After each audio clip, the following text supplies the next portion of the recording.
देखो पहले ग्लास को पहले मेल्ट कर लिया, हल्का सा क्या बना लिया, सर्कल। उसके बाद क्या कर रहे हैं, उसको उसे चूड़ी की शेप दे रहे हैं, उसे गोलाकार स्पाइरल सर्कल शेप दे रहे हैं। देखिए देख रहे हैं कितना मेहनत कर रहे हैं ये मजदूर लोग।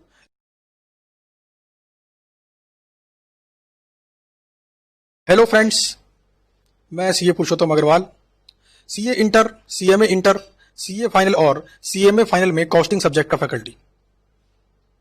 आज लेक्चर नंबर 5 है और ये एक यूट्यूब वीडियो सीरीज है जिसके अंदर हम CA final strategic cost management and performance evaluation का चैप्टर नंबर 13 यानी केस स्टडी वाले सारे क्वेश्चंस यहाँ पे कवर कर रहे हैं।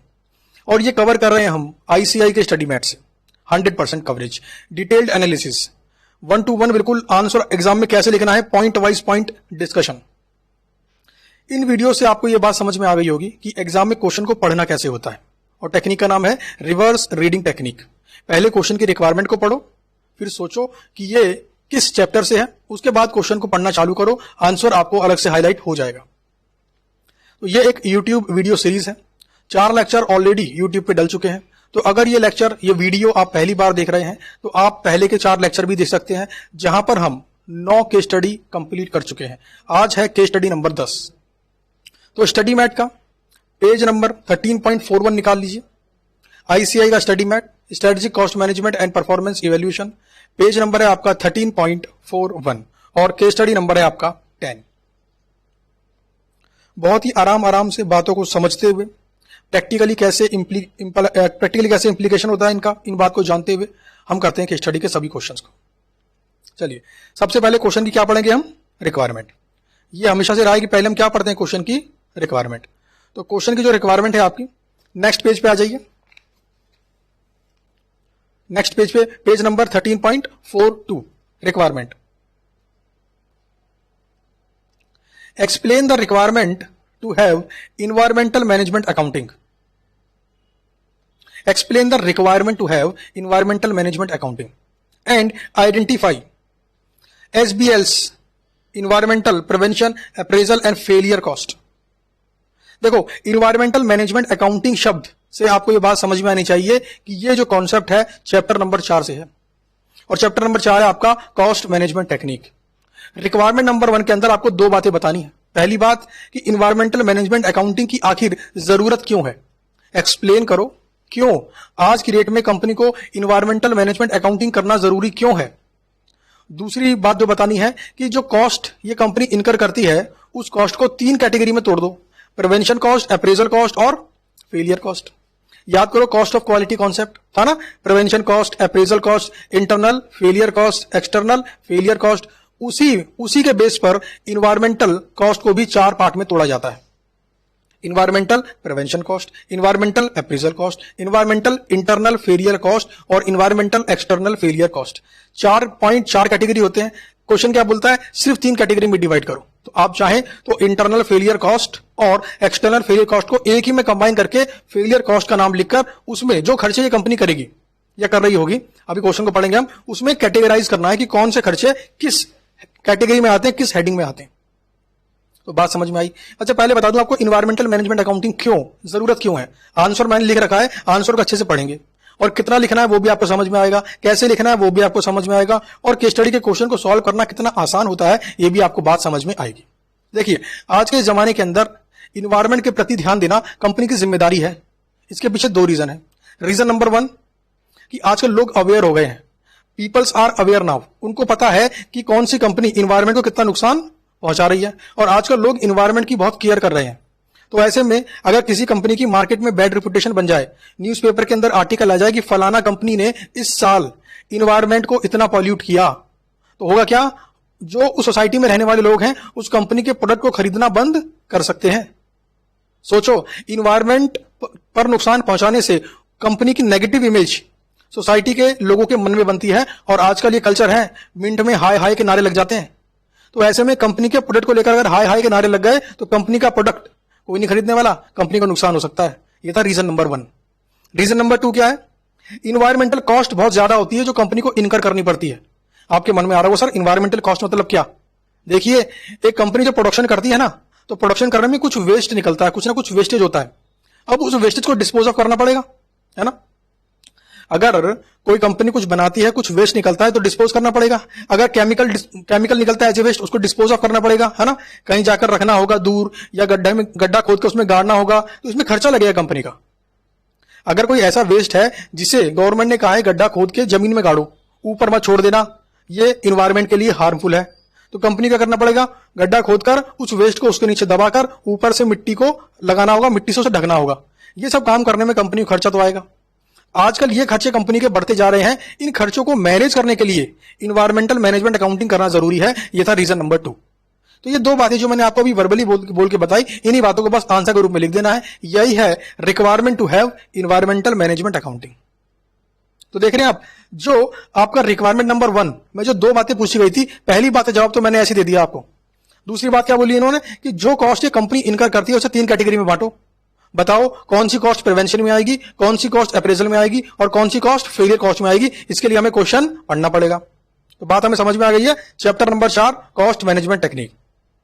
रिक्वायरमेंट नंबर 2, पहले क्या पढ़ रहे हैं हम, requirement number 2, analyse the appropriateness of SBLs incorporating the following in implementing environmental management accounting. यहां पर कुछ टेक्निक दी गई है, activity based costing, life cycle costing और इनपुट आउटपुट एनालिसिस।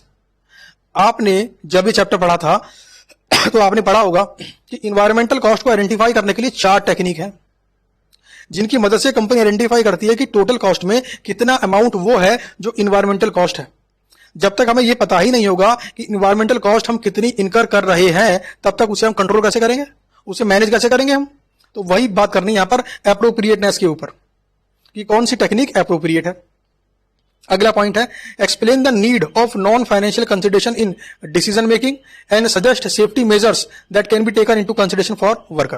क्या बोलता है, डिसीजन मेकिंग करते वक्त, decision making chapter number 6 decision making, हाँ जी, 2 रिक्वायरमेंट चैप्टर नंबर 4 से थी और रिक्वायरमेंट नंबर 3 चैप्टर नंबर 6 से है, डिसीजन मेकिंग के चैप्टर का नाम। और क्या बोला गया कि नॉन फाइनेंशियल कंसिडरेशन पर ध्यान देने की जरूरत क्यों है, हम सिर्फ पैसे कमा रहे हैं कि नहीं कमा रहे हैं, इस बात पर डिसीजन क्यों ना लें, हम क्यों नॉन फाइनेंशियल बातों की तरफ भी ध्यान दें, बताओ जरा, जरूरत क्यों है ऐसी।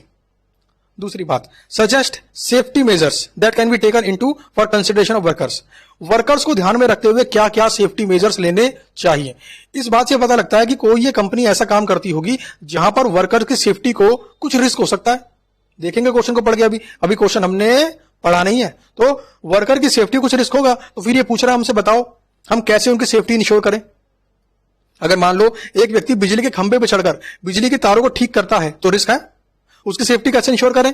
उसे मूविंग कार लाके दो, एक होता है बड़ा सा ट्रक, है ना, उसके अंदर एक मशीन लगी होती है जिसपे खड़ा होकर वो तार को ठीक करता है, गिरने के चांसेस कम, है ना, चोट के चांसेस कम, मरने के चांसेस कम।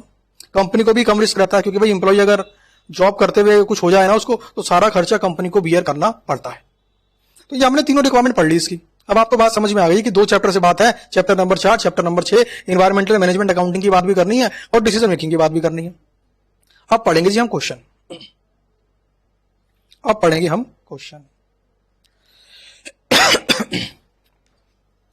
शानदार बेंगल लिमिटेड, बेंगल, हाँ जी, और वो भी शानदार, हिंदी नाम है शानदार बेंगल्स लिमिटेड, हिंदी इंग्लिश। तो Shandar bangles limited SBL have been recognized as a manufacturer and exporter of high quality bengal designed and manufactured using optimum quality raw material sourced from trustworthy vendors of the market। कुल मिलाकर ये company क्या करती है, चूड़ियां बनाकर बेचने का बिजनेस करती है, चूड़ियां बनाकर बेचने का बिजनेस करती है। आपको लग रहा होगा सर हम तो सीए कर रहे हैं, हाँ देख रहे हैं आप, बिजनेस ये एक स्किल है, आजकल बहुत चल रहा है स्किल इंडिया, स्किल बढ़ाओ, आत्मनिर्भर बनो। ये किस बात पे ऊपर फोकस कर रहे हैं, स्किल को बढ़ाने के ऊपर।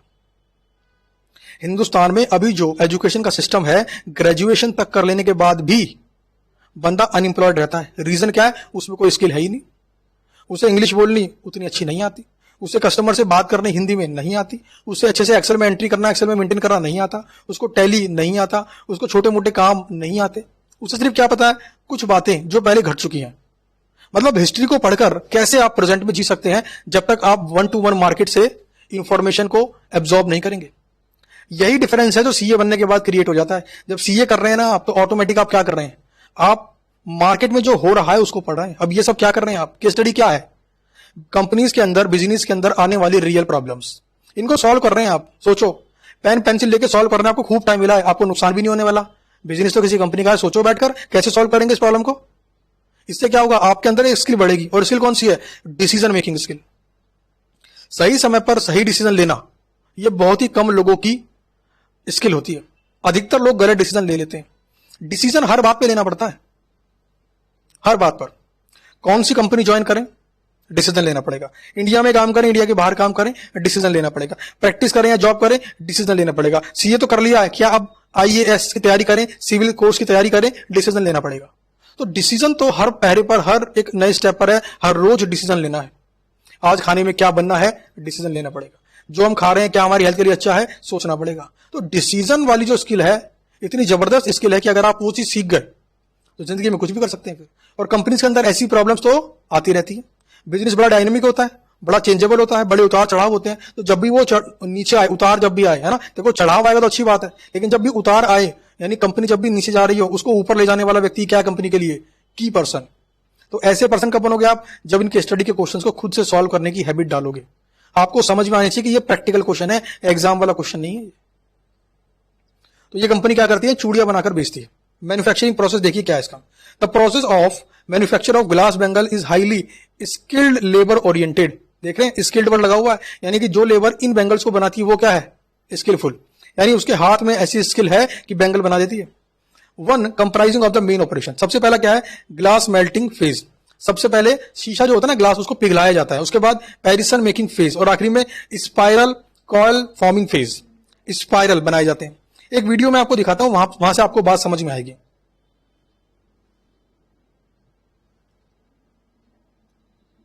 देखिए वीडियो। ये लोग क्या बना रहे हैं? बैंगल्स। देख रहे हैं आप? देख रहे हैं स्पाइरल दिखाई आपको? अब देखो इसे कर देंगे सर्कल में कन्वर्ट। देखते जाओ। देखो, पहले ग्लास को पहले मेल्ट कर लिया, हल्का सा क्या बना लिया? सर्कल। उसके बाद क्या कर रहे हैं? उसको, उसे चूड़ी की शेप दे रहे हैं, उसे गोलाकार, स्पाइरल, सर्कल शेप दे रहे हैं। देखिए, देख रहे हैं कितना मेहनत कर रहे हैं ये मजदूर लोग। लेकिन ये सबके सब क्या है? Skilled labour. इन्हें लेबर क्यों बोल रहे हैं? शायद कम पढ़े लिखे होंगे, लेकिन स्किलफुल है। अगर ये काम ना करें तो कंपनी की बैंगल्स बने ना, और बनेगी नहीं तो बिकेगी कैसे? इस वीडियो को देखिए, आपको मजा आएगा, आपको समझ में आएगा प्रैक्टिकली बिजनेस होता कैसे है।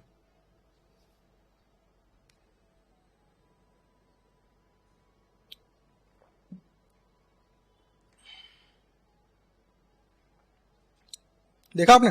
बात समझ में आई? चलिए वीडियो को रोक देते हैं। अब आपको बात तो समझ में आ गई। देखा, हरी हरी चूड़ियां, एक गाना भी था इसके ऊपर, अभी याद आया मेरे को। तो यह है पूरा प्रोसेस जिससे क्या बनती है? चूड़ियां। अब देखो, इसी बात को पढ़ेंगे, आपको बात समझ में आएगी। इन द फर्स्ट फेज, सबसे पहला स्टेप क्या होता है? Glass batch materials like sand, soda ash, limestone, feldspar, borax with other additives and colouring material. जैसे हरी करनी है चूड़ियां, लाल बनानी है, in a suitable proportion are mixed manually. देख रहे हैं, मैनुअली होता है जी काम। And fed into the pot places in a pot furnace.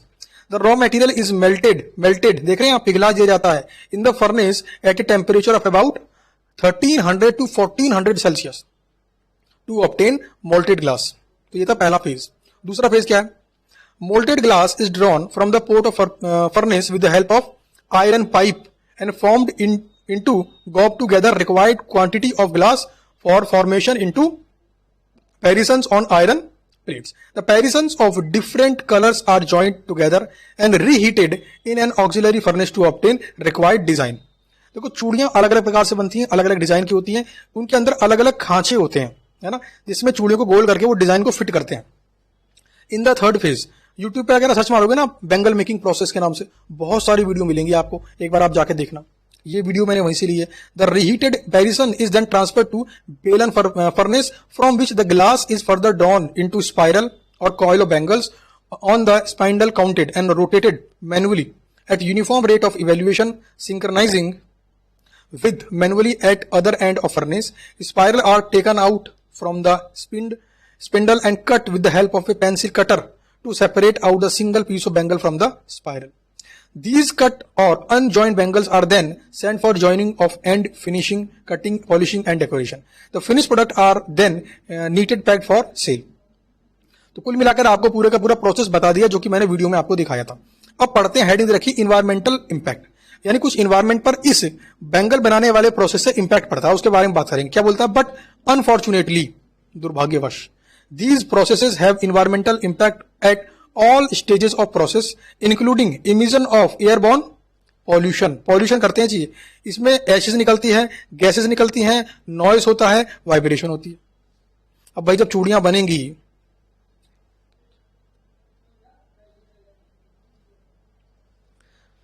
ये देखिए, अब भाई चूड़ियां बनेंगी, धुआं तो निकलेगा ही ना, राख तो बनेगी ना, दिख रहा है आपको ये? तो बोलते हैं कि इन्वायरमेंट पर इसका नेगेटिव इंपैक्ट पड़ता है. अच्छा जी.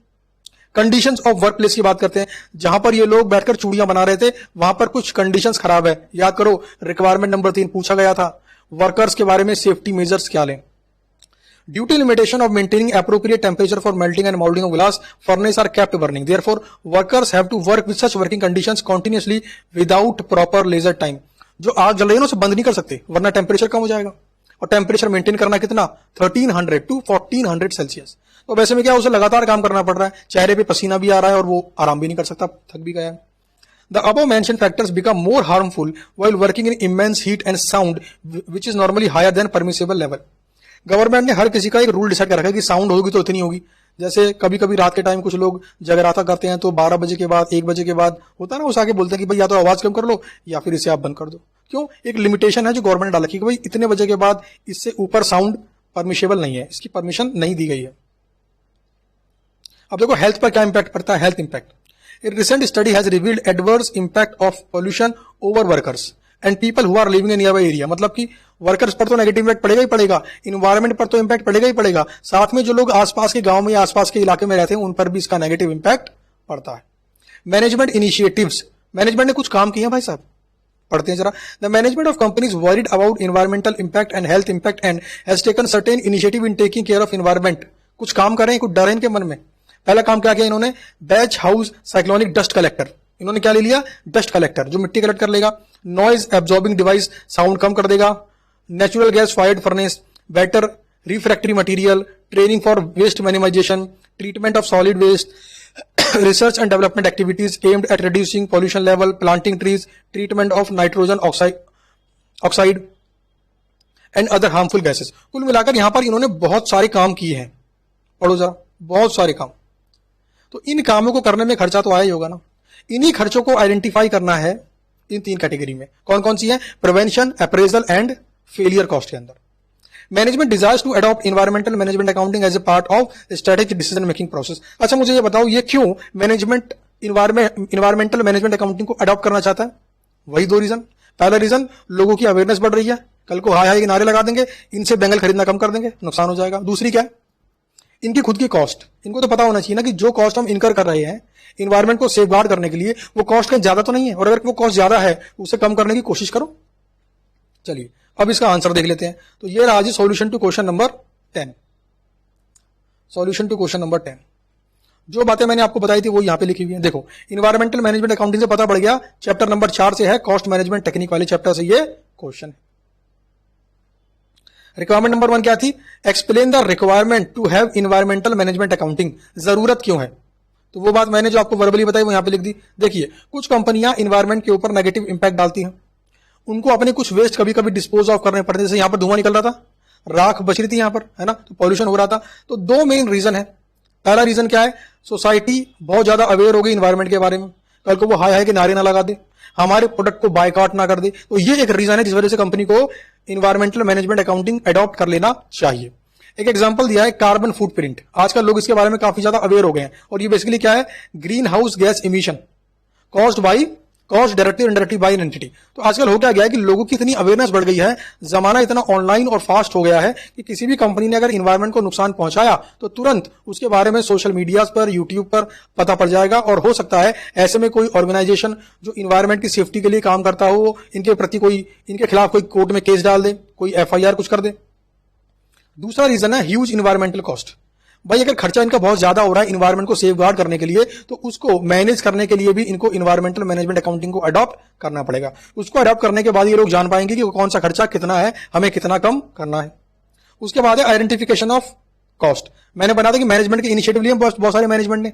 अब इनिशिएटिव लिए तो खर्चे तो होंगे ही, उन खर्चों को 3 कैटेगरी में डालना है। मैं यहां पर 4 कैटेगरी में डाल दूंगा। सबसे पहला क्या था, प्रिवेंशन कॉस्ट। प्रिवेंशन कॉस्ट मतलब खर्चा करा ताकि क्या प्रिवेंट हो, नॉइज पॉल्यूशन ना हो, वेस्ट कम हो, है ना, एयर पॉल्यूशन कम हो। तो ये सारे खर्चे कहां पर आएंगे, प्रिवेंशन कॉस्ट में। इस कंपनी ने क्या क्या किया है, डस्ट कलेक्टर लिया है, नॉइज एब्जॉर्बिंग डिवाइस खरीद लिया है, नेचुरल गैस फायर फर्नेस खरीद लिया है, और ये बेटर रिफ्रैक्टरी मटेरियल खरीद रहे हैं। ये सारे के सारे खर्चे किस कैटेगरी में आएंगे, प्रिवेंशन कॉस्ट, ताकि पॉल्यूशन भी कम हो और वेस्ट भी कम हो। उसके बाद है आपका अप्रेजल कॉस्ट। अप्रेजल कॉस्ट मतलब वो खर्चे जो गवर्नमेंट की गाइडलाइंस को, गवर्नमेंट की रेगुलेशंस को फॉलो करने के लिए कंपनियां खर्च करती हैं ताकि इनके ऊपर पेनल्टी कम से कम लगे। ध्यान देना जरा, यहां पर गवर्नमेंट से अप्रूवल लेना कि हम जो प्रोडक्शन कर रहे हैं इसमें जो पॉल्यूशन का जो वॉइस पॉल्यूशन हो रहा है, जो एयर पॉल्यूशन हो रहा है ना, इनका जो लिमिट है वो विद इन परमिसेबल लिमिट है, इस बात की अप्रूवल गवर्नमेंट से ले लेना। ट्रीज लगाना, पेड़ ज्यादा उगाना, है ना, ये सब आएंगे आपके अप्रेजल कॉस्ट के अंदर। भाई पेड़ लगाने में खर्चा तो होगा। फिर उसके बाद है internal failure cost and external failure cost. Internal failure cost मतलब कोई भी खर्चा किया है टॉक्सिक मटेरियल को डिस्पोज ऑफ करने के अंदर, तो यहां पर देखा treatment of solid waste, research and development activities, ये सारी इस कैटेगरी में आ जाएंगी। और चौथा है एक्सटर्नल फेलियर कॉस्ट, यानी managing activity that produce pollution, treatment of nitrogen oxide, other harmful gases will come under this category. तो कुल मिला के सारे खर्चों को मैंने 4 कैटेगरी में तोड़ दिया। क्वेश्चन ने क्या बोला था, मैं 3 कैटेगरी में तोड़ो, तो आप चाहो तो कैटेगरी नंबर 3 और कैटेगरी नंबर 4 को एक ही में लिख सकते हैं, फेलियर कॉस्ट के नाम से। कैसा लगा?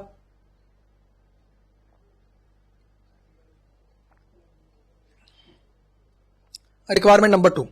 रिक्वायरमेंट नंबर 2 बोलोगे एनालाइज द एप्रोप्रिएटनेस। तो जाहिर सी बात है ये सभी की सभी टेक्निक क्या एप्रोप्रिएट है इन्वायरमेंटल मैनेजमेंट अकाउंटिंग को इंप्लीमेंट करने के अंदर। अभी वैसे 4 टेक्निक है, लेकिन क्वेश्चन में कितनी पूछी गई, 3 टेक्निक। तो करना क्या है, या ये प्योर थ्योरी वाला पार्ट है। तो input output analysis, flow cost accounting, life cycle costing, इनके बारे में लिख देना है। बस जो आपने थ्योरी में पढ़ा था उनके बारे में लिख देना है, और इसे हमने कवर किया है थ्योरी वाली वीडियोस के अंदर, तो ये तो आप लिख देंगे आराम से। उसके बाद है रिक्वायरमेंट नंबर 3। रिक्वायरमेंट नंबर 3 क्या था, explain the need of non financial consideration. देखो डिसीजन मेकिंग लेते वक्त सिर्फ फाइनेंशियली सोचना ठीक नहीं है, वर्कर की हेल्थ के ऊपर, एम्प्लॉय के वेलफेयर के ऊपर, कस्टमर के सेटिस्फेक्शन के ऊपर, इनोवेशन के ऊपर, मार्केट शेयर के ऊपर, इन सब बातों पर ध्यान देना भी जरूरी है। अब ध्यान देना जरा, following safety measures can be taken. क्या कर सकते हैं हम, देखो एक तो सफिशिएंट नंबर ऑफ वर्कर्स को जॉब पे रखो, यानी वर्कर्स कम ना हो, वर्कर ज्यादा हो, ताकि किसी भी वर्कर के ऊपर काम का लोड ना आए। अगर वो बीच में ब्रेक लेना चाहता तो ब्रेक ले सके, है ना। अगर वर्कर की जरूरत है 2 तो 3 रखो, एक एक्स्ट्रा, उससे क्या तीनों पर ही लोड कम आएगा। दूसरी बात है प्रॉपर ट्रेनिंग दो उनको, कैसे काम करना है ताकि इन्वायरमेंट का नुकसान कम से कम हो। तीसरी बात use of protective cloth and gloves. चौथा है रेगुलर हेल्थ चेकअप, इंप्लॉइज की रेगुलरली हेल्थ चेकअप कराते रहो, हर महीने में, 2 महीने में, 3 महीने में। उससे क्या होगा, इंप्लॉय भी अच्छा फील करेगा कि ये कंपनी हमारे बारे में इतनी कंसर्न है कि हमारा हेल्थ चेकअप भी ये कंपनी करवा रही है। तो देख रहे हैं आप, ये क्वेश्चन नंबर 10 आपका यहां पर कंप्लीट हो गया है। कैसा लगा जी ये क्वेश्चन, आपको बात समझ में आई? आपके स्टडी मैट में सॉल्यूशन दिया हुआ है, उसको भी चाहे तो आप एक बार पढ़ सकते हैं। एग्जाम में टू द पॉइंट लिखना है, जिस प्रकार से मैंने लिखा उतना लिखना है, वर्ड टू वर्ड याद करने की जरूरत नहीं है। आप अपनी लैंग्वेज में भी लिख सकते हो, बस हेडिंग वही लिख देना जो आपके स्टडी मैट में लिखी हुई है, क्योंकि एग्जामिनर हेडिंग टैली करेगा, अंदर का मैटर हल्का सा पड़ेगा। तो बस मैटर करेक्ट होना चाहिए, हेडिंग परफेक्टली मैच होनी चाहिए, नंबर पूरे मिलेंगे। तो केस स्टडी के क्वेश्चन कोई मुश्किल थोड़ी होते हैं, आसान क्वेश्चन होते हैं केस स्टडी के। बस बात यह है कि आप समझ पाओ कि वो क्वेश्चन प्रैक्टिकल प्रॉब्लम है, किसी व्यक्ति के सामने आई हुई रियल लाइफ प्रॉब्लम है, उसको आपको सॉल्व करना है बस। जब प्रैक्टिकली आप सोचोगे ना, तो जो आंसर यहां पे लिखा है उससे बेहतर भी आप सोच सकते हो। आपके मन में कोई नया आइडिया भी आ सकता है कि यार इस काम के बदले हम ऐसा भी कर सकते हैं। तो वो डिपेंड करता है आपकी सोचने की क्षमता के ऊपर। जितना आप सोचोगे उतना आपकी नॉलेज बढ़ेगी। समझ गए बात को? नॉलेज है, इसके बेस पे सोचना अलग होता है, लेकिन सोचने पे नॉलेज ऑटोमेटिक बढ़ती है, ये एक अलग प्रोसेस है। आगे आ जाओ भाई, question number 11, page number 13.45, question number 11। हम सबसे पहले क्या पढ़ने वाले हैं, इसकी भी रिक्वायरमेंट। पहले क्या पढ़ेंगे, रिक्वायरमेंट, उसके बाद करेंगे इसका क्वेश्चन को रीड करेंगे, उसके बाद रिक्वायरमेंट पढ़ते हैं जी। Requirement number 1, list various non financial and ethical consideration in decision making. देखो वर्ड डिसीजन मेकिंग है, इससे मुझे पता पड़ गया चैप्टर नंबर 6 डिसीजन मेकिंग से है ये। दूसरी बात क्या बोली, लिस्ट। लिस्ट का मतलब है हमें एक लाइन, सवा लाइन या 1.5 लाइन में एक पॉइंट लिख देना है, ज्यादा एक्सप्लेन करने की रिक्वायरमेंट नहीं है, ज्यादा इलेबोरेट करने की रिक्वायरमेंट नहीं है। और हमें लिखना क्या है, non financial and ethical consideration. वो कौन कौन सी बातें हैं जो फाइनेंशियली तो इंपैक्ट नहीं देती बट डिसीजन लेते वक्त उन्हें ध्यान में रखना चाहिए। यह है रिक्वायरमेंट नंबर 1। रिक्वायरमेंट नंबर 2 है evaluate the study of various issues in the financial study and give your recommendation. यानी कि इस क्वेश्चन को पढ़ते वक्त कुछ इश्यूज मिलेंगे हमारे को, कुछ प्रॉब्लम्स इसके अंदर होंगी और हमें इवेल्युएट करना है और बताना है कि क्या वो काम करना सही रहेगा। हम दोनों ग्राउंड से बताएंगे, फाइनेंशियली करना सही रहेगा कि नहीं रहेगा ये बताएंगे, नॉन फाइनेंशियली करना सही रहेगा कि नहीं रहेगा ये बताएंगे। जैसे एक एग्जांपल लो, बहुत ही बेसिक एग्जांपल। एक व्यक्ति दूसरे व्यक्ति को बंदूक दिखाकर, पिस्टल दिखाकर लूट लेता है, ये उसका बिजनेस है मान लो, ये उसका बिजनेस है मान लो, भाई है वो भाई। बताओ तो ये जो प्रॉफिट कमाने का तरीका है फाइनेंशियली करेक्ट है कि रॉन्ग है? फाइनेंशियली तो ठीक है भाई, पैसा कमाना है कमा रहा है, लेकिन नॉन फाइनेंशियली देखो आप, गलत है, ये इलीगल है, हाँ नॉन इथिकल है। ये इथिक्स की बात नहीं हो रही यहां पर, नॉन इथिकल, गलत तरीका है पैसे कमाने का। तो हम क्या बोलेंगे कि नहीं, बंदूक के दम पर पैसे कमाने वाला बिजनेस बेकार है। हालांकि फाइनेंशियली तो ठीक है ना, बंदूक दिखाई पैसा मिल गया, काम नहीं करना, मेहनत नहीं करना। वो था ना डायलॉग की, अजगर करे ना चाकरी, पंछी करे ना काम, वैसा कुछ है ये मामला। तो हमने पढ़ लिया रिक्वायरमेंट को, अब हम पढ़ेंगे क्वेश्चन को, समझते हुए आराम आराम से। Star limited is in the business of manufacturing copper rods. क्या बनाती है company? Copper rods. The copper rods are sold to various cable wires manufacturer across the country. The growth in economy, specially the power sector, has led to a sharp increase in demand of cable wires and copper rod. Demand बढ़ गई है भैया इनकी।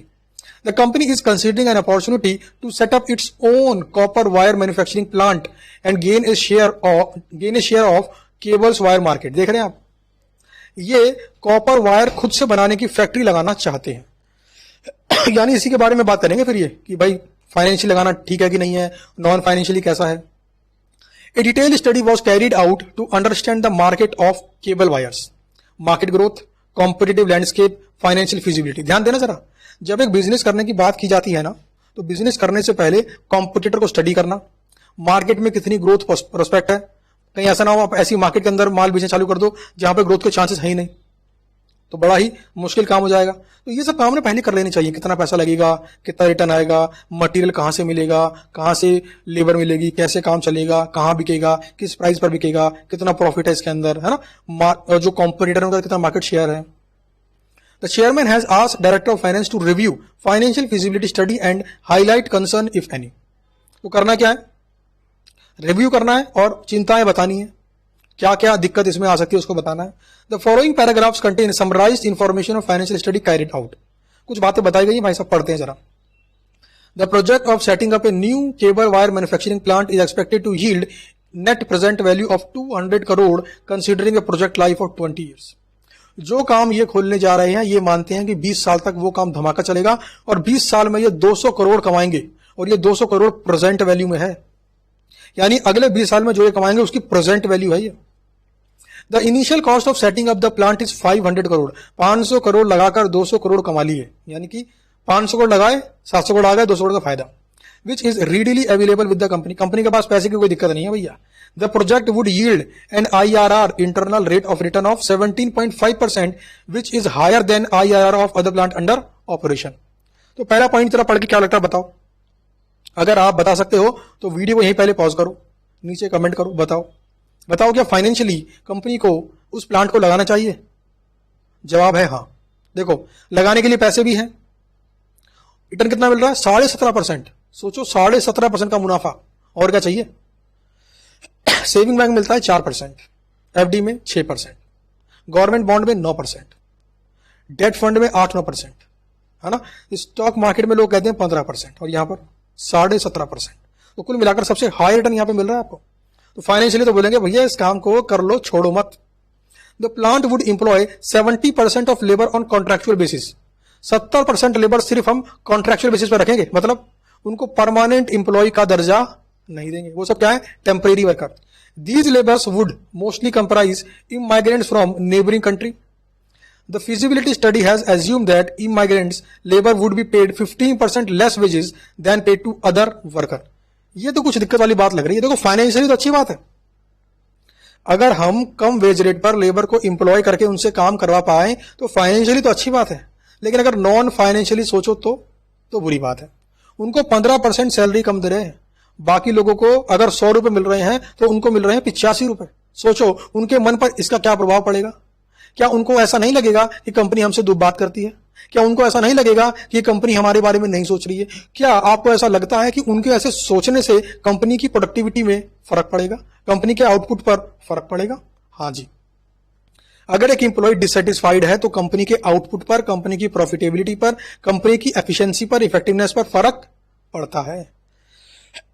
However, wage paid to immigrants would still be higher than the minimum wage requirement. यानी government के हिसाब से कोई दिक्कत नहीं है, गवर्नमेंट ने जितना बोला उससे तो ज्यादा है, बट मार्केट रेट से कम है। जैसे बात करूं, अगर आर्टिकल्स की बात करूं सीए फॉर्म में, आईसीआई ने बोला एक आर्टिकल को एग्जाम्पल के लिए 10,000 रुपए देने पड़ेंगे जी महीने के। उसने कहा ठीक है भाई, हम 12,000 देते हैं, लेकिन उस आर्टिकल की जो मार्केट वैल्यू है मान लो 25,000 है। कैसे पता लगा? जो काम वो आर्टिकल करता है मार्केट में, उसी काम को करने के उसे 25,000 रुपए मिल सकते हैं, और फर्म कितना दे रही है? 12,000। कितने का मुनाफा? 13,000 का मुनाफा। क्या ये आर्टिकल के साथ करना ठीक है? हाँ ठीक है। क्यों? क्योंकि उस आर्टिकल को आप 3 महीने की आर्टिकलशिप लिख कर दोगे, जिसके बेस पर वो क्या बनेगा? Chartered accountant. समझ गए बात को? यानी कि ये मान लो कि 13,000 रुपए क्या है? एक प्रकार से कॉस्ट है जो आर्टिकल ने अपने प्रिंसिपल को चुकाई हर महीने अपना काम करके। यहां पर दो बातें हो रही हैं, एक तो वो काम कर भी रहा है, दूसरी बात काम सीख भी रहा है। स्किल डेवलपमेंट सिर्फ किताबी पढ़ लेने से बात नहीं बनेगी, प्रैक्टिकली काम करने से बात बनेगी। तो प्रैक्टिकली बात कहां बन रही है? सीए फॉर्म में बन रही है। The contribution to retirement fund is also not considered in the project evaluation. देख रहे हैं, ये बोलते हैं कि इन एम्प्लॉयज के जो रिटायरमेंट फंड होते हैं ना, ग्रेचुटी, पीएफ, उसमें भी कंपनी कंट्रीब्यूट नहीं करेगी, बोले कि टेम्परेरी लेबर है भैया। The company feels that immigrant worker would not stay beyond a period of a year and there is no requirement to contribute to requirement fund. इन्होंने क्या बोला कि जो वर्कर्स है ना वो चेंज होते रहेंगे, कोई भी वर्कर 1 साल से ऊपर इस कंपनी में नहीं रुकेगा। पॉइंट नंबर 2 का एनालाइज करते हैं।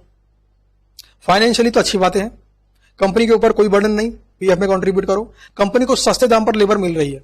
लेकिन अगर नॉन फाइनेंशियली सोचूं तो अच्छा नहीं है, कंपनी के लिए अच्छा नहीं है और लेबर के लिए भी अच्छा नहीं है। तीसरी बात, existing plant of company do not have free space available, hence company will need to buy a land adjacent to the existing plant.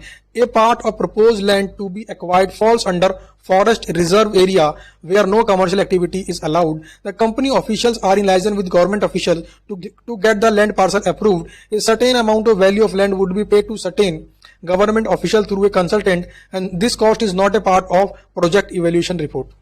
किसकी बात चल रही है बताओ जरा, यहाँ पर कमेंट करके। यहां पर बात चल रही है ब्राइब देने की। गवर्नमेंट के ऑफिशियल्स को घूस दो भैया, पैसे खिलाओ और लैंड का अप्रूवल ले लो। अब बताओ,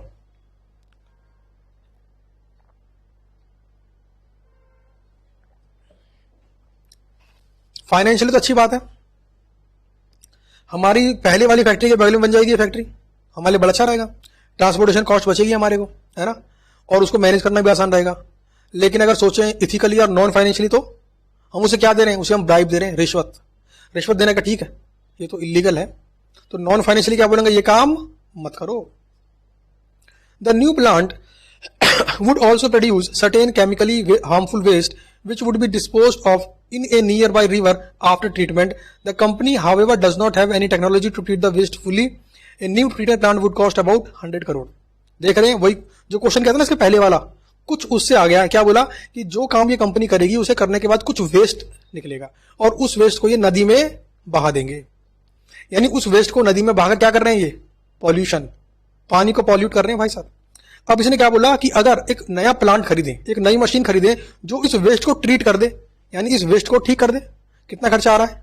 100 करोड़। बट ये 100 करोड़ कंपनी ने कंसीडर नहीं किया है उन 500 करोड़ के अंदर। The finance director has forwarded the entire report to you for comments. ये सारी रिपोर्ट हमारे पास आ गई है और हमसे कहा जा रहा है कि इसके ऊपर कमेंट करके बताओ। क्या इसका आंसर लिख सकते हैं आप? बहुत आसानी से लिख लोगे। रिक्वायरमेंट नंबर 1 क्या थी? List various non financial and ethical consideration. सबसे पहला क्या है, negative impact on environment. Company जब प्रोडक्शन करेगी, केमिकल निकलेगा, केमिकल को रिवर में बहा देंगे, उसको ट्रीट नहीं करेंगे, ये काम गलत है। कंपनी को 100 करोड़ रुपए खर्च करने के बारे में सोचना चाहिए, नॉन फाइनेंशियली ग्राउंड पर भी। दूसरा पॉइंट, स्टाफ मोटिवेशन। अगर वर्कर्स को आप कॉन्ट्रैक्चुअल बेसिस पर हायर करोगे तो अच्छा काम करने के लिए वो लोग मोटिवेट कम होते हैं, तो कोशिश करो कि वर्कर को आप परमानेंट तौर पर हायर करो ताकि वो मोटिवेट रहें। कॉन्ट्रैक्चुअल वर्कर हमेशा घबराता है कहीं उसकी जॉब चली ना जाए। ये दूसरा नॉन फाइनेंशियल पॉइंट है जिसके ऊपर कंपनी को सोचना चाहिए। तीसरा पॉइंट है, follow government rules regulation and law. अगर ब्राइब देकर आप लैंड को अप्रूव करा सकते हो, जहां पर कमर्शियल एक्टिविटी करने की परमिशन नहीं थी, परमिशन ले सकते हो, तो ये पॉइंट भी नॉन फाइनेंशियल फैक्टर के ग्राउंड पर एक्सेप्टेबल नहीं है। कंपनी को इस बारे में सोचना चाहिए। अगला पॉइंट है, अवेलेबिलिटी ऑफ रिसोर्सेज इजीली। सब कुछ तो हमने देख लिया, बट कंपनी को इस बात को इंश्योर करना चाहिए कि इस आइटम को बनाने के लिए जो हमें मैन पावर, मटीरियल, इलेक्ट्रिसिटी जो भी हमें चाहिए वो हमें इजीली अवेलेबल होगी या नहीं। पांचवा, wage rate for labour. Labour को कम पे करने से बात नहीं बनेगी, क्योंकि इसका इंपैक्ट पड़ता है वर्कर की प्रोडक्टिविटी के ऊपर, वर्कर की एफिशिएंसी के ऊपर। तो कंपनी को इस बात को भी सोचना चाहिए, और ये क्या है, नॉन फाइनेंशियल पॉइंट। तो 5 पॉइंट मैंने बता दिए जी। बात समझ में आई होगी, और अगर बात समझ में आई है, मजा आ रहा है, तो नीचे कमेंट करके बताओ। वीडियो को अपने दोस्तों के संग शेयर करो, वीडियो को लाइक करो, ताकि मुझे और मेरी टीम को पता पड़े कि जो ये एफर्ट्स मैंने आपके लिए दिए हैं इनसे आपको फायदा हुआ है। दूसरा पॉइंट क्या है, इवेल्युएट करना है हमें बहुत सारे इश्यूज को और रिकमेंडेशन देनी है। देखो, कुल मिलाकर बात क्या है, एक कंपनी का मेन पर्पस क्या होता है, अपने शेयर होल्डर की वेल्थ को मैक्सिमाइज करना। ये बात तो मानते हैं, लेकिन कंपनी को सोसाइटी के ऊपर भी ध्यान देना चाहिए।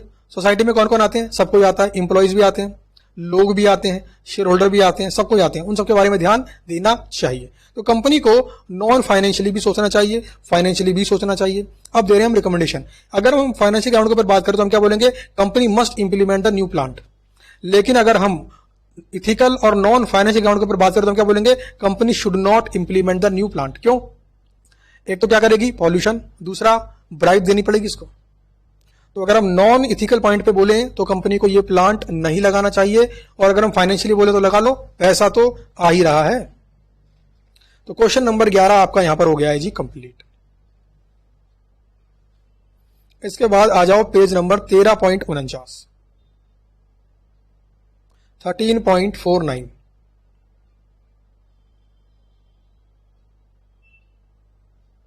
13.49। Question number 12।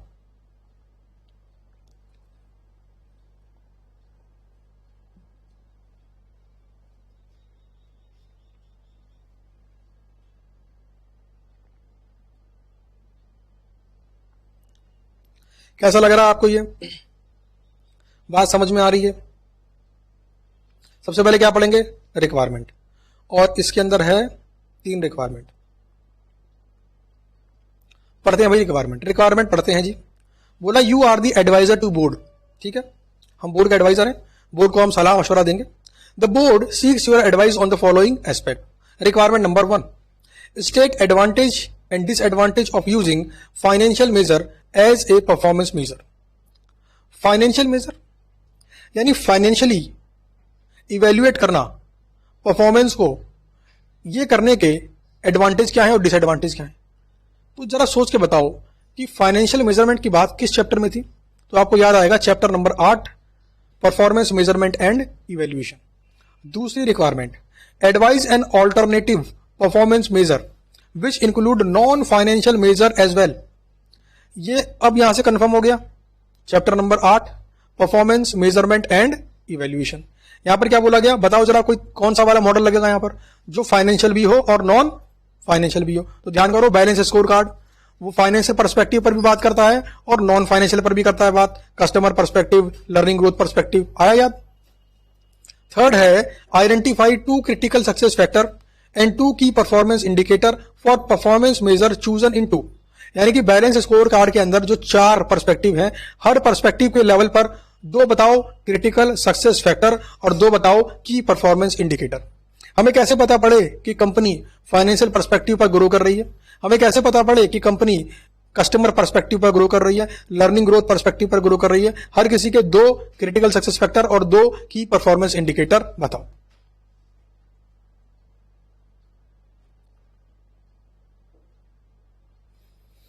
अब पढ़ेंगे जी question. Fair Limited manufactures and sale motor vehicles in India in different parts of the world. क्या बना के बेचती है जी? Motor vehicle. The company has its head office in New Delhi and 3 regional offices. The manufacturing plant are situated in Pune and Bhubaneswar.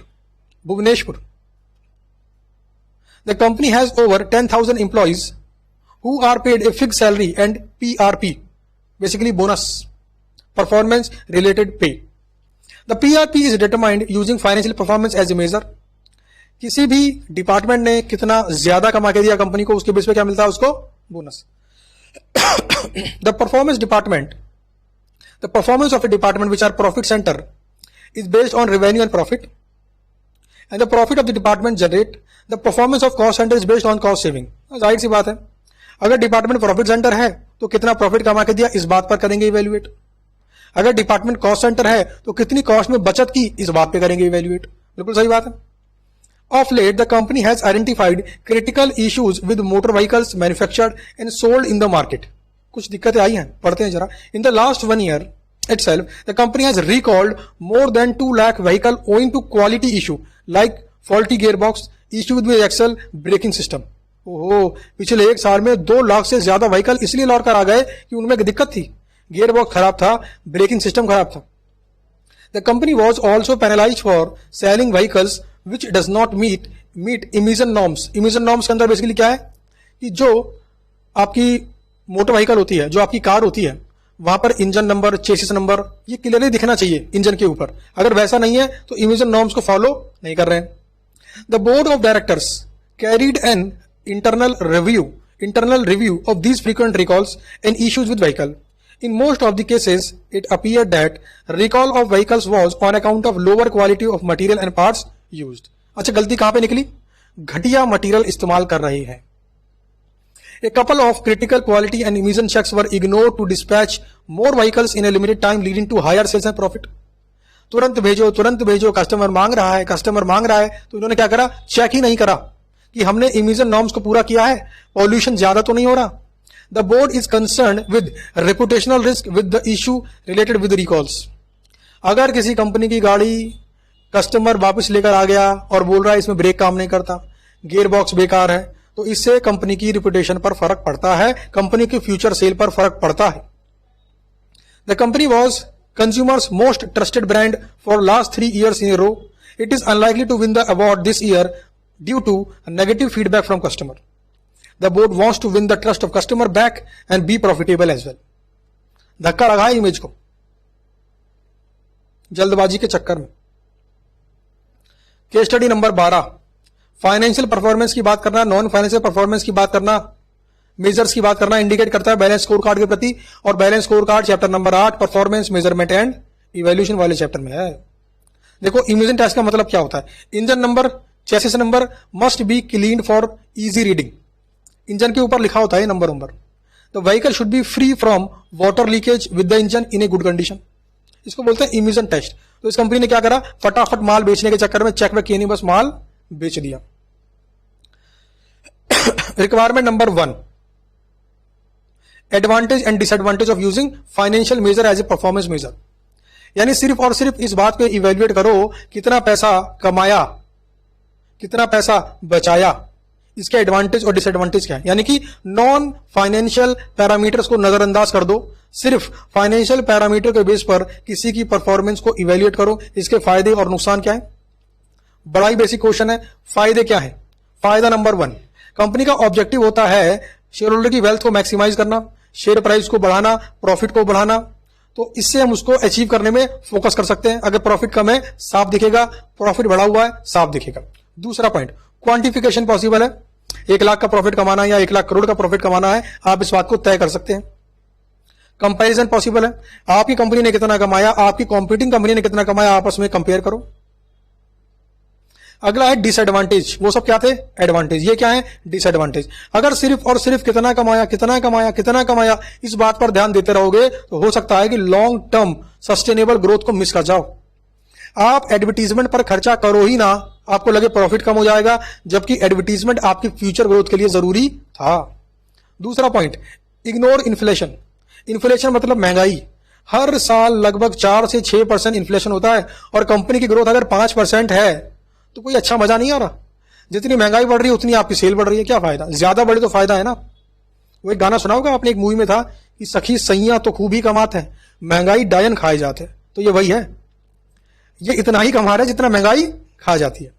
तो ये एक disadvantage है कि हम कंपेयर नहीं कर सकते। अगला पॉइंट है, फाइनेंशियल इंफॉर्मेशन को मैनिपुलेशन कर पाना पॉसिबल है। डेप्रिसिएशन की पॉलिसी चेंज कर दो ना, WDV लगाते थे SLM लगा दो, क्या दिक्कत है? घर की बात है।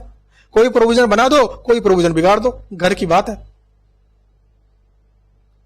रिक्वायरमेंट नंबर 2, रिक्वायरमेंट नंबर 2 क्या है? Suggest an alternative performance measure system.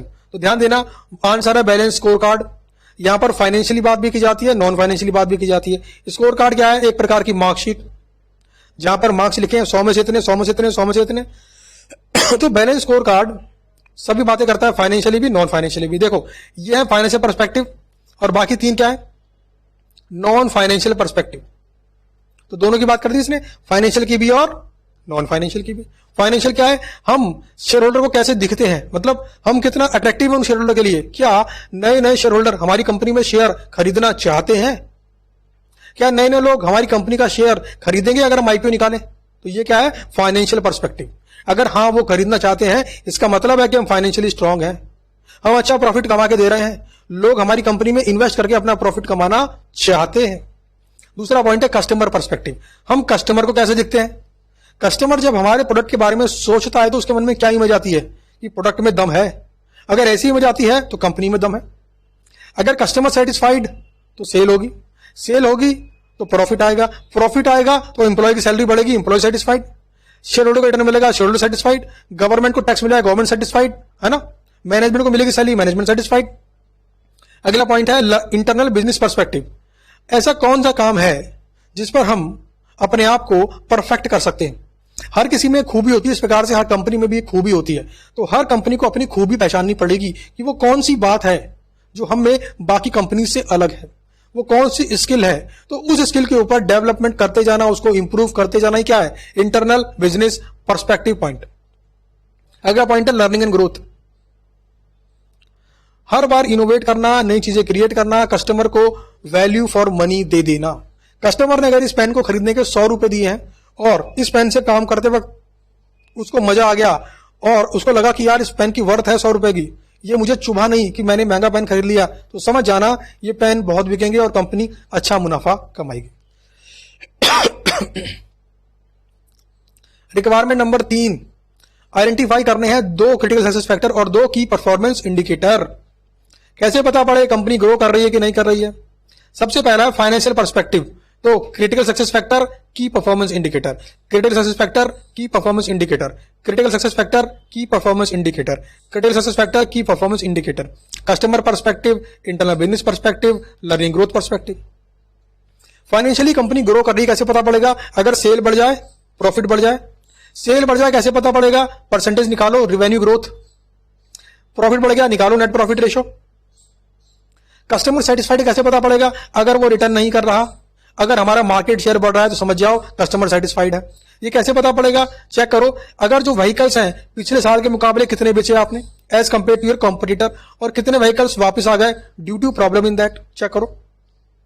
अगला पॉइंट है इंटरनल बिजनेस पर्सपेक्टिव। यहां पर बात करेंगे total quality management and zero idle time. कोई भी इंप्लॉय कंपनी के अंदर आने के बाद खाली बैठा हुआ ना दिख जाए।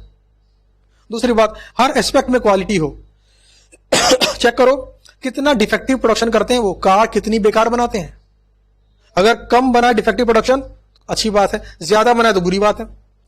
कितना आर इनको वेट करना पड़ता है लेबर को अगला प्रोसेस इंप्लीमेंट करने से। अगला पॉइंट है learning and growth, up to date technology and employ development. इसी से होता है लर्निंग भी, ग्रोथ भी। अपने इंप्लॉय को अपडेट कर दो, उसको सिखा दो। मार्केट में जो नई नई चीजें आ गई हैं, मार्केट में जो नए नए सॉफ्टवेयर आएंगे, सिखा दो ना उसको, तभी तो काम करेगा वो। हम कैसे करेंगे चेक इसको? इसका इंडिकेटर क्या है? R&D पर कितना खर्चा किया, रिसर्च एंड डेवलपमेंट। अगला point, number of training hours कितने दिया आपने पूरे साल में, इससे पता पड़ेगा आप इंप्लॉय को डेवलप करने पर ध्यान देते भी हो या सिर्फ मजे लेते हो, ध्यान नहीं देते। तो ये था आपका case study question number 12।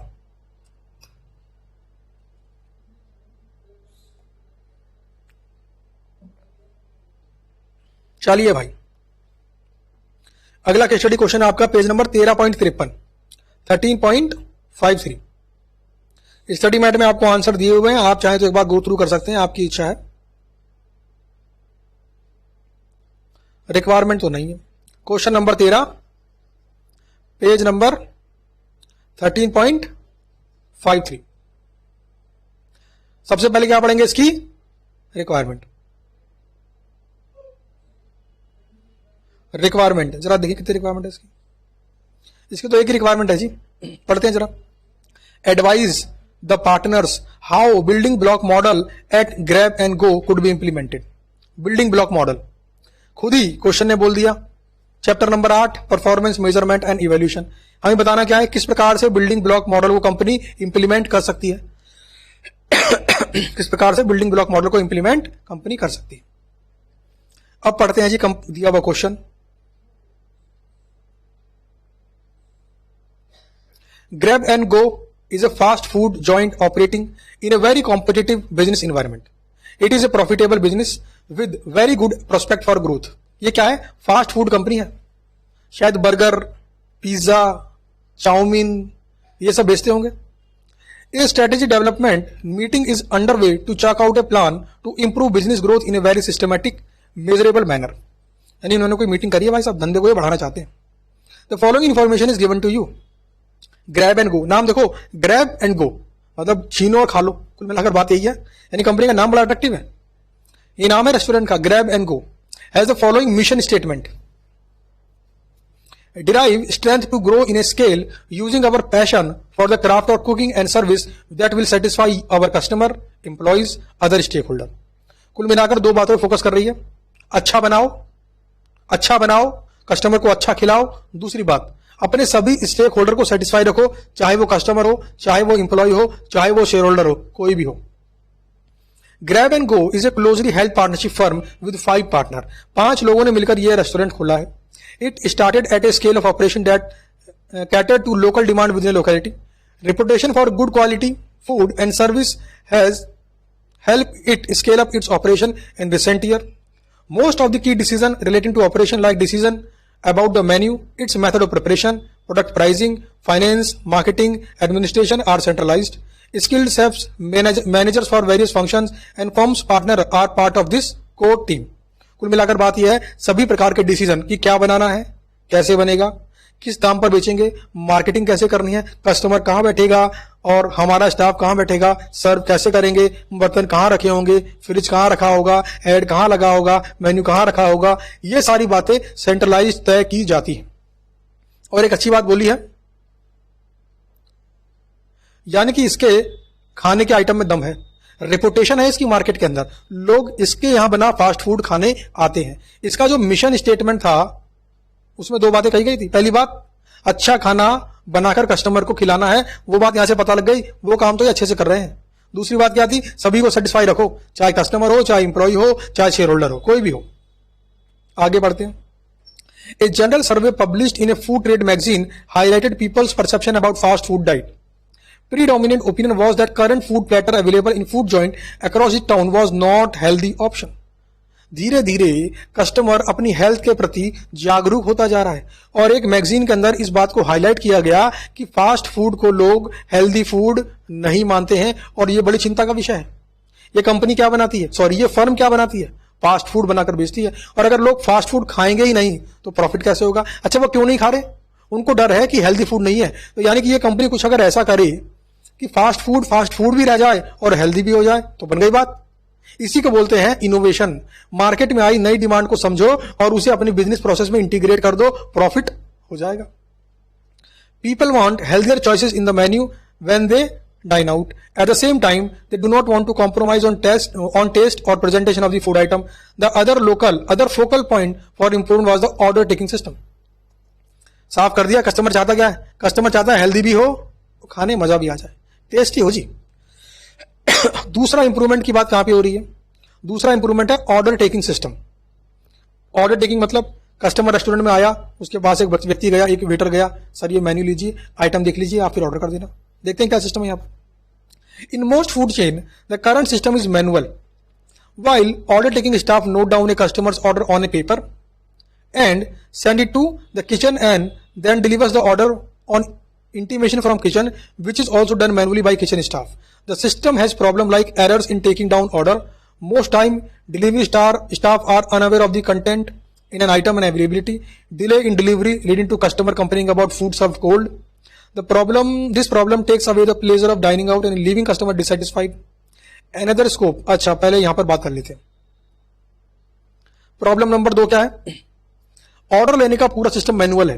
Customer आता है, एक व्यक्ति उसके पास पहुंचता है, कहलाता है वेटर, बोलता है सर ऑर्डर दो, लिख लेता है ये चाहिए ये चाहिए ये चाहिए ये चाहिए। उसको कई बार मालूम नहीं होता कि जो आइटम का उसने ऑर्डर ले लिया है वो तो किचन में अवेलेबल ही नहीं है। कई बार डिलीवरी स्टाफ यानी कि जो खाना लेकर आता है उसे पता ही नहीं होता कि खाना किसको कौन सा देना है।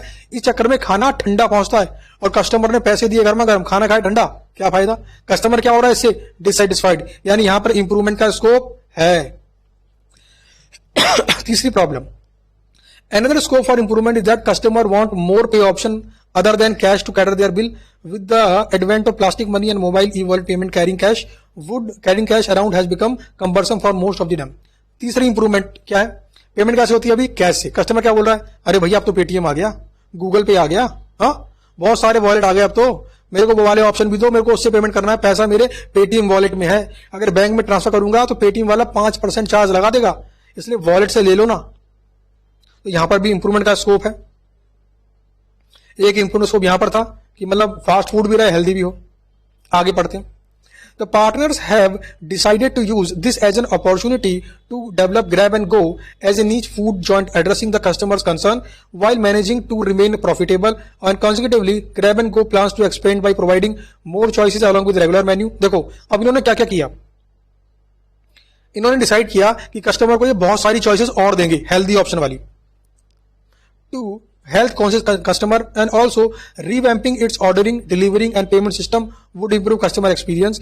Reasonable return at the overall firm level would be return on equity for 20% each year. The capital structure will remain unchanged. The partners are not interested in diluting their share by bringing a new partner and take any loan, external funding. They may however utilize the bank financing for expansion but if only required. Partner से क्या बोल दिया? नया partner नहीं लाएंगे, bank से बाहर से एक्सटर्नल फंडिंग नहीं करेंगे। हाँ बैंक से लोन ले सकते हैं अगर जरूरत पड़े तो, सारे काम करेंगे हम। और इन्हें क्या चाहिए? 25% के return. Expansion of business will entail opening new branches in other localities as well as forging branches with other stakeholder. Grab and go is not clear on how to measure market since fast food industry market is not entirely an organized sector. There is no clear information about overall revenue of whole sector. इन्होंने क्या बोला?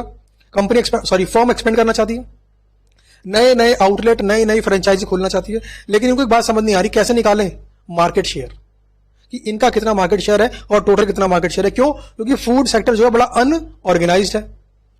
In the past it was quality of product that drove growth. Management wishes to maintain high quality standard across branches and franchisee. Therefore, an internal quality control department may be established to look into the same. External certification from government, food inspector and other recognized agency would also be required to be met. Quality refers to both product quality and service quality. In this case, serving better service being an inherent part of customer experience. ये वाला point क्या बोलता है? पहले past में हम क्यों आगे बढ़े? क्योंकि हमारे खाने में दम था। तो ये क्या बोल रहे हैं? अब हम खाने में भी दम रखेंगे, अपनी सर्विस में भी दम रखेंगे। जैसे ही कस्टमर रेस्टोरेंट में आएगा तो उसको चेयर खुद नहीं ढूंढनी पड़ेगी, हमारा वेटर जाएगा, बोलेगा सर आप यहां बैठ जाइए, यहां पे जगह है, यानी एक बेहतर सर्विस। The staff and grab and go are also excited at this opportunity. Expansion of food joint would present a more dynamic work culture. Chef would have opportunity to enhance their skill by trying new ways to cater consumer palate. Ordering delivery staff would have the opportunity to enhance their people management skill. This learning opportunity would be definitely important for their career growth. With expansion, chances of promotion within the organization increase. Financially, better business leads to expectations of better pay and reward system. कुल मिला के सब employ भी खुश हैं। Chef को लग रहा है कि मुझे नए नए आइटम बनाने को मौका मिलेगा तो मैं और सीखूंगा, जितना मैं सीखूंगा उतनी मेरी सैलरी बढ़ेगी। डिलीवरी स्टाफ बोल रहा है, नई बातें सीखने को मिलेंगी। जब कस्टमर को हम अच्छी सर्विस देंगे तो कस्टमर कुछ टिप भी दे सकता है, सैलरी भी बढ़ेगी। And consequently management is intent on developing performance measurement system that tracks performance across the organisation among the different model building block model is being considered. कुल मिलाकर यहाँ पर क्वेश्चन हो गया जी खत्म। अब हमें बताना है किस प्रकार से ये बिल्डिंग ब्लॉक मॉडल को इंप्लीमेंट कर सकते हैं। आओ जी जरा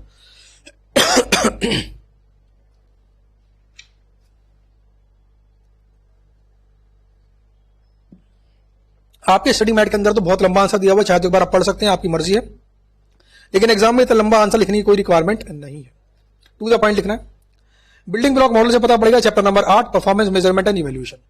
अगर ग्रैब एंड ग्रो इंप्रूव करना चाहता है, बिल्डिंग ब्लॉक मॉडल को इंप्लीमेंट करना चाहता है, तो उसको 3 बातों पर डिसीजन लेना होगा। सबसे पहला डिसीजन होगा deciding goals on which performance shall be measured, यानी कि इंप्लॉय की परफॉर्मेंस कैसे मेजर करेंगे। इंप्लॉय में कौन आ गया? सेफ की परफॉर्मेंस कैसे करेंगे मेजर? अच्छा खाना बनाता है इस पर, या नई डिशेज ऐड कर दी है इस पर। ऑर्डरिंग स्टाफ की परफॉर्मेंस किस बात पर तय करेंगे, चेक करेंगे? कोई कस्टमर सेटिस्फाइड है इस बात पर, डिससेटिस्फाइड है इस बात पर, या फिर कस्टमर के आते ही जो ऑर्डरिंग स्टाफ है उसकी टेबल पर पहुंच गया इस बात पर। तो ये कंपनी को डिसाइड करना पड़ेगा अगर बिल्डिंग ब्लॉक मॉडल को इंप्लीमेंट करना है। दूसरा डिसीजन लेना पड़ेगा deciding on what the company wants, company चाहती क्या है? Profit, sale, new franchisee, satisfied employ, satisfied customer. Deciding on what the managers will receive, जब अच्छा सब लोग काम करेंगे तो उन्हें क्या मिलना चाहिए? रिवॉर्ड, अवार्ड, रिकॉग्निशन, तालियां, रेवड़ियां, मिठाइयां। तो बताना पड़ेगा भैया अगर अच्छा काम करोगे आपको ये मिलेगा, अगर सेल इतनी बढ़ गई आपको ये मिलेगा। तो पहले से डिसाइड करना पड़ेगा। तो 3 एस्पेक्ट हैं। पहला एस्पेक्ट डिसाइड द गोल। तो पहले में क्या क्या आती हैं? 6 बातें। Innovation, quality, resource utilisation, flexibility, competitive performance and financial performance. उसके बाद है एस्पेक्ट नंबर 2, यानी कि की परफॉर्मेंस इंडिकेटर। 3 बातें, ओनरशिप, अचीवेबिलिटी एंड इक्विटी। उसके बाद aspect number 3, what the manager will receive, clarity, motivation and controllability. अभी इन पॉइंट्स के बारे में डिस्कस हम करेंगे। ये आपको मैंने ओवरऑल मोटी मोटी पिक्चर दिखाई ताकि आपको बिल्डिंग ब्लॉक मॉडल की सभी हेडिंग्स रिवाइज हो जाएं, आप रिकॉल कर लो। अब करते हैं जी बात 1 बाय 1। सबसे पहला है इनोवेशन। इनोवेशन मतलब नई डिशेस कौन कौन सी ऐड करेंगे उनको रिव्यू करो, कस्टमर के फीडबैक को लो, उसे पढ़ो, पॉजिटिव है नेगेटिव है कहां पे कमी है। Quality, best food quality, good taste, better presentation. खाना सिर्फ खाने में नहीं, सर्व करते समय देखने में भी अच्छा होना चाहिए। कोई भी व्यक्ति जब कचौड़ी या समोसे खाता है ना, तो मुंह से खाने से पहले आंखों से खाता है। आंखों से खाने पे उसको लगता है कि मजा आ जाएगा तो वो ले लेता है, उसके बाद मजा आ गया तो फिर बात बन गई, कस्टमर फिर लॉयल हो गया, दोबारा वहीं पे लौट के आने वाला है। तीसरा है रिसोर्स यूटिलाइजेशन। ऑर्डरिंग स्टाफ का पूरा इस्तेमाल करो, किचन स्टाफ का पूरा इस्तेमाल करो, डिलीवरी स्टाफ का पूरा इस्तेमाल करो, आपस में प्रॉपर कोऑर्डिनेशन हो। ऐसा ना हो ऑर्डर तो ले लिया किचन में बन नहीं रहा, ऐसा ना हो किचन में बन गया बट डिलीवर नहीं हुआ। Focus on reducing material wastage, ensure high table occupancy rate. कोई भी टेबल खाली ना पड़ी हो, पता लगा कोई टेबल कोने में पड़ी है, खाली पड़ी है, कस्टमर को पता ही नहीं है, बेचारा खड़ा हुआ है, ऐसा ना हो। चौथा है फ्लेक्सिबिलिटी। जो भी डिमांड मार्केट में आती है तुरंत उसको हम बनाना चालू कर सकें। अगर ठंड आ गई है, लोगों को पकौड़े खाने हैं, चाय पीनी है तो बनाओ ना। गर्मी आ गई है, लोगों को लस्सी पीनी है, बनाओ ना। अगला पॉइंट है कॉम्पिटिटिव परफॉर्मेंस। चेक करो कि आप नई नई फ्रेंचाइजियां कहां पर खोलकर अपने कॉम्पिटिटर को पीछे कर सकते हो और आपकी परफॉर्मेंस अपने आप से कॉम्पीट कर दे, आप बेस्ट परफॉर्म करो। अगला पॉइंट है नए नए हेल्दी ऑप्शंस को आप इंट्रोड्यूस करो, एक ऐसा आइटम आपके मेन्यू में हो जो कॉम्पिटिटर के मेन्यू में नहीं है। फाइनेंशियल परफॉर्मेंस क्वेश्चन में दे रखा है 25% रिटर्न ये लोग कमाना चाहते हैं, तो नेट प्रॉफिट रेशियो अच्छा होना चाहिए। तो ये था पहला एस्पेक्ट। दूसरा क्या है? की परफॉर्मेंस इंडिकेटर। 3 बातें हैं, ओनरशिप, अचीवेबिलिटी एंड इक्विटी। ओनरशिप क्या बोलता है? हर डिपार्टमेंट की रिस्पॉन्सिबिलिटी को डिफाइन कर दो, यानी हर मैनेजर को पता हो कि उसे क्या करना है। शेफ को पता हो उसे कितनी नई डिशेज इंट्रोड्यूस करनी है। डिलीवरी स्टाफ को पता हो तुरंत उसको पहुंचना है कस्टमर के पास, वेट नहीं करवाना। अचीवेबिलिटी, टारगेट ऐसे रखो जो अचीव कर सके सब लोग। कस्टमर का 5 मिनट का वेटिंग टाइम एक्सेप्टेबल है, कोई दिक्कत की बात नहीं। फूड 5 मिनट के बाद आएगा चलेगा, लेकिन ऐसा भी मत करना कि आधा घंटा वेट करना पड़ रहा है, 15 मिनट वेट करना पड़ रहा है, 20 मिनट वेट करना पड़ रहा है। यानी कि रियलिस्टिक टारगेट होने चाहिए। ऐसा मत बोल देना कि कस्टमर आया 2 मिनट के अंदर उसकी टेबल पर आइटम बन के आ जाना चाहिए। ये क्या है? अनरियलिस्टिक। अगला पॉइंट है इक्विटी।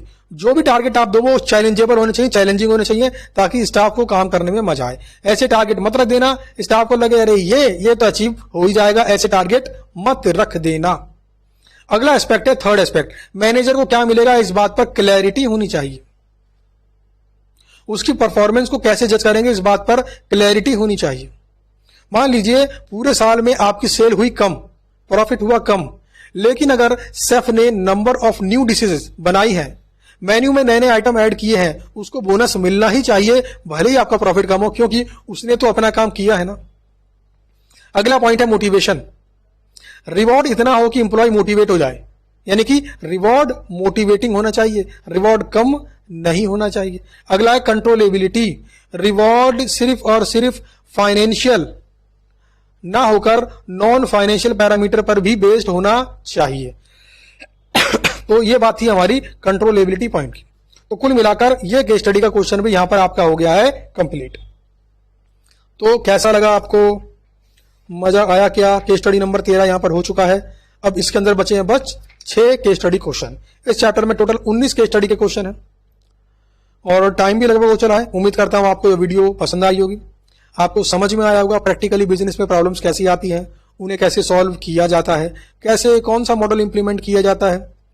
और अगर आपको ये वीडियो अच्छी लगी है तो नीचे कुछ कमेंट करें, ताकि उससे पता पड़े कि आपको इससे फायदा हो रहा है, और अपने दोस्तों के संग शेयर करें, वीडियो को लाइक करें। चलिए मिलते हैं आपसे अपनी अगली वीडियो के अंदर, जिसमें हम बात करेंगे अगली केस स्टडीज की। 6 केस स्टडीज अभी बाकी हैं, उनको भी हम कंप्लीट कर लेंगे अपने अगले लेक्चर्स के अंदर। Thank you.